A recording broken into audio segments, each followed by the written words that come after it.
এইটা তো মତେ ସବୁଠୁ A1 ଲାଗୁଛି। तो गाइस देखंतु केते अकेला अकेला एंजॉय करछ मते भी। तो एठी हमर ठंडा ठंडा यमी यमी बेलपना रेडी हो जाइए।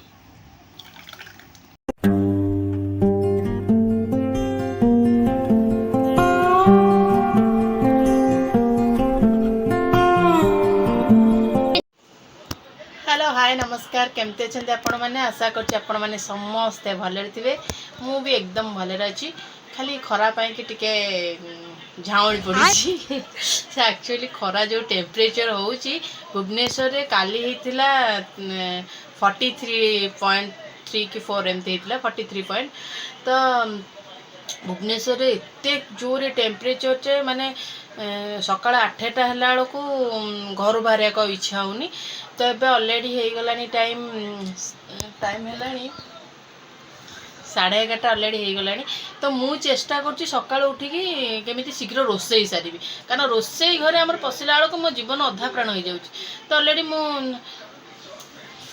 आप देखु एटा मो पुओ कौन गोटे फोन में देखी कहला कौन डेट ऑफ बर्थ हरिका लिखिकी एटा कहला तोर लकी नंबर मो लकी नंबर हूँ 3 कहला मामा तू यहाँ लेके तोर सब सक्सेस हम। तो मुझे तो बिलीव करे तो से तो लिखिदेला खुशी लिखिदेला तो मुझे लिखी मो लकी नंबर 3 बोली। तो फाइनाली हो गला 11:30 मोर अलरेडी रोषेबास सरीगला सब कम सरीगला।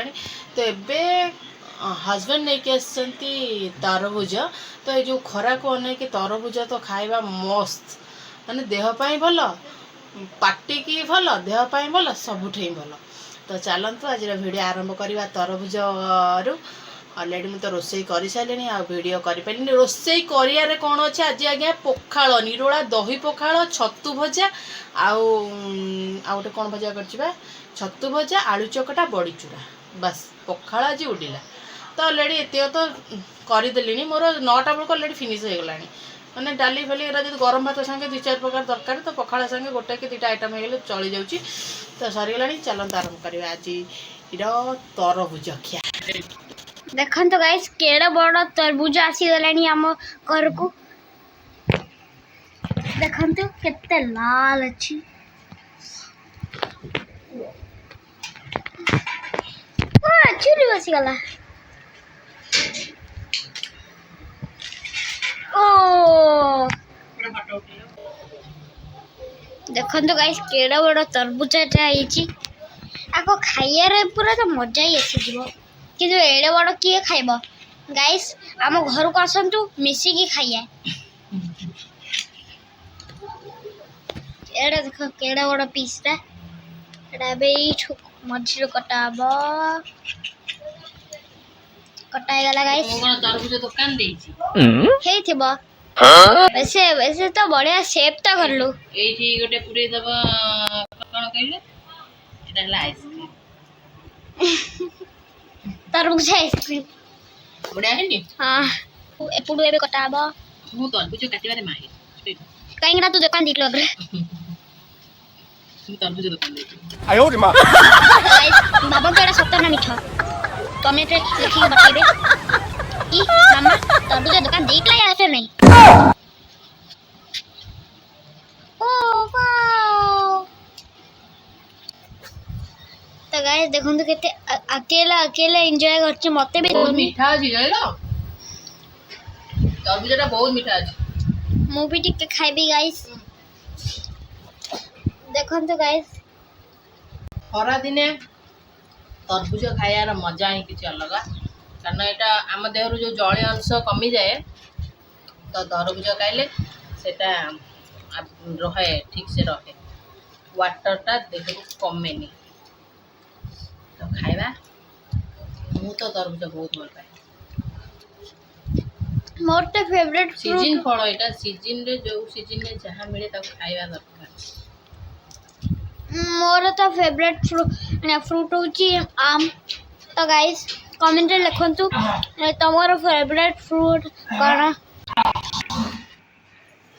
तो ये रेडी कर देइची तरबुज काटिकी बहुत ही सुंदर लगुची पूरा रेड रेड लगुची तादरे टिके बीट लुण पकईकी आपण टूथपिक रे एंजॉय करी खाइले बहुत ही मजा लगे।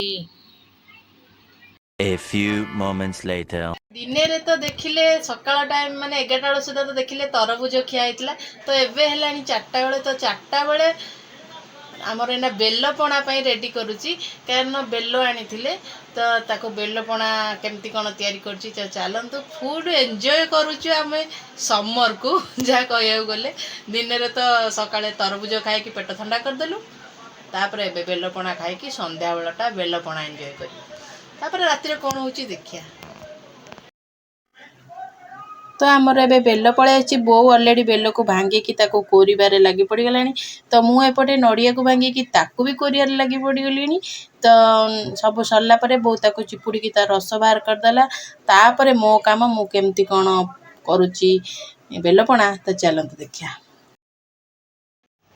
ଆମର ଏବେ ବେଲପଣା ରେଡ଼ି କରିଦେଲି, ତାକୁ ସବୁ କଡ଼ାକଡ଼ି କରିକି। ଦେଖନ୍ତୁ ଆ ପାଇଁ ନେଇ ଆସିଛି ଆଇସ୍, ତାପରେ ନଡ଼ିଆ, ଆଉ ଏଠି କଦଳୀ, ମେନ୍ ହେଉଛି ଗୋଲମରିଚ ଗୁଣ୍ଡ। ଗୋଲମରିଚ ଗୁଣ୍ଡ ପକାଇଦେଲେ ନା ପୁରା ଟେଷ୍ଟଟା ଅଲଗା ପ୍ରକାର ଆସେ।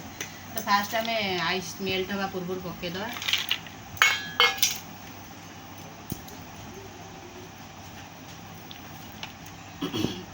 ମୁଁ ଅଳ୍ପ କରିଛି, ଯେହେତୁ ମୋ ପରିବାର ପିଲା ଭଳିଆ, ମାନେ 4-5 ଜଣ ପିଲା ଭଳିଆ କରିଛି, ମୁଁ ବେଶୀ କରିନି। କଦଳୀ ଫଦଳୀ ପକାଇ ଚକଟି ଦେବା। ଆ ଦେହରେ ଆପଣ ଯାହା ବି ପକାଇ ପାରିବେ, ଏମିତିକି ବୁନ୍ଦି ପକାଇ ପାରିବେ, ଆଉ କ'ଣ ପଡ଼ିବ, ଫଳ ବି ପକାଇ ପାରିବେ। ଇଏ ତ ଖରାଦିନେ ପୁରା ପେଟ ପାଇଁ ନା ବେଷ୍ଟ, ପେଟ ପୁରା ଥଣ୍ଡା ରହିବ।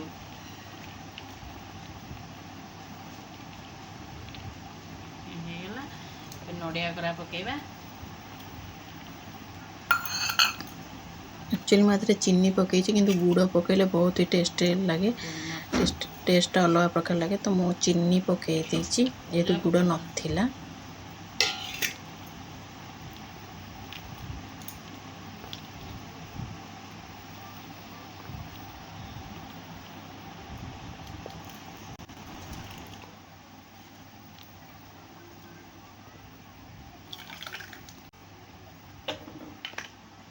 ଆମର ରେଡ଼ି ବେଲପଣା।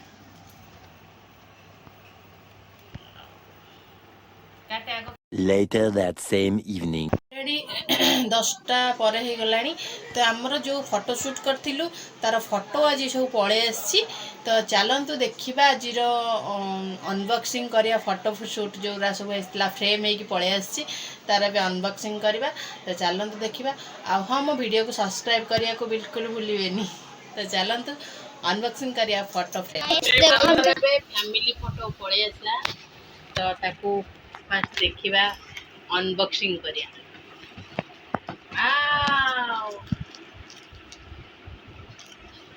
ଇଏ ହଉଛି ଚୋରଟା, ଇଏ ହଉଛି ଚିକୁ ଚୋର।